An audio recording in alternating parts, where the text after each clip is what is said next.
Caps lose 2-1 in overtime against the Tampa Bay Lightning, and there goes the perfect season. Yeah, I'm just kidding. Perfect season doesn't matter. Nobody gets a perfect season in the NHL. But if you're gonna lose your first game of the season, the defending Stanley Cup champions are a good team to lose to. As a hockey fan, this was a very, very fun game to watch. But as a Capitals fan, this was a very, very frustrating game to watch. I know Vasilevsky is the reigning Conn Smythe Trophy winner, but how many chances do you need to score on that guy? But I'm serious. This game was very, very fun to watch as a hockey fan. Both teams had a goal taken off the board.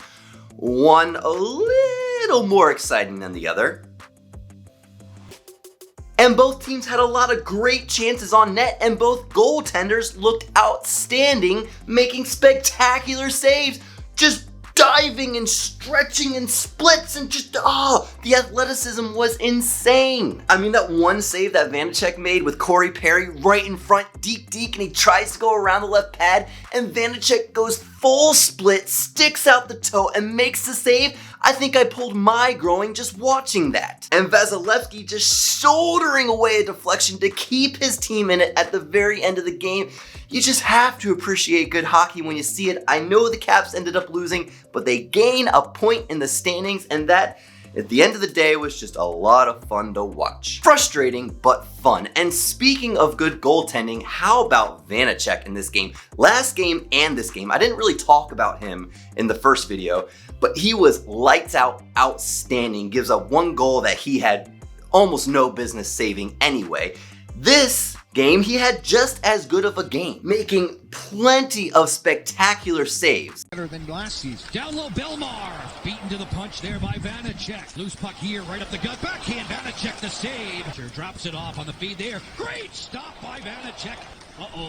Perry off the steal, stick save by Vanecek. With just one little blunder. Stamkos fires, he scores.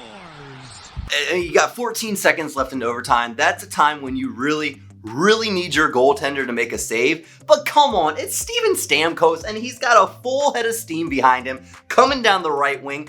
Almost no goaltender is gonna stop. He's the greatest goal scorer of our generation after Alexander Ovechkin. Seriously, out of all active players, Steven Stamkos is number 4 in goals. Alexander Ovechkin, Patrick Marleau, which doesn't really count because he's been playing for like ever, Sidney Crosby, and then Steven Stamkos. Actually, you could argue that Patrick Marleau isn't even really an active player because he's not actively playing on a team right now. So Steven Stamkos is 3rd in active goals. If you're gonna give up a very, very soft goal, and that was a very soft goal, Vanecek should have had that save, but if you're gonna give up a soft goal, Steven Stamkos is the guy to give it up to. You gotta give credit, that's a great shot, and it's hard to save. But putting all that aside, the one thing I really want to talk about in this game, how about Evgeny Kuznetsov? Talk about a whirlwind of a career. Young stud coming into the league, shows off a lot of skill and a lot of potential. Rises in the ranks, becomes a top centerman on this team, ends up winning the cup with this team,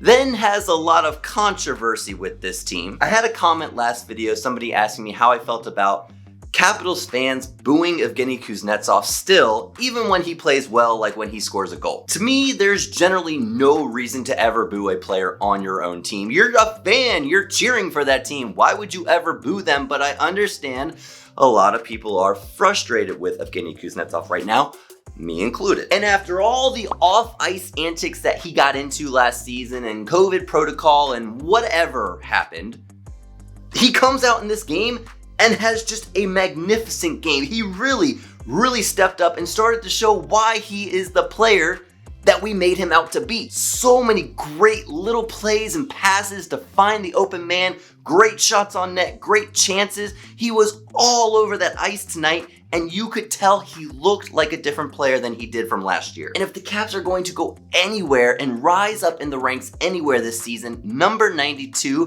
playing like he did in this game is going to be a pivotal factor, a pivotal piece to the puzzle for the Caps to succeed this year. I know a lot of people like to hate on him because of everything that's gone on with him, but in the end, I want him to succeed. I want him to do well, and this was just a little shining light in the giant beacon that could be a great season for Evgeny Kuznetsov. And if he does well, I really think the Caps are gonna do well. Oh yeah, and Alexander Ovechkin scored again, so that's 733. Look out, Brett Hall. Taking a point from Tampa is a moral victory in my book. That's 3 points in 2 games, not a terrible way to start the season.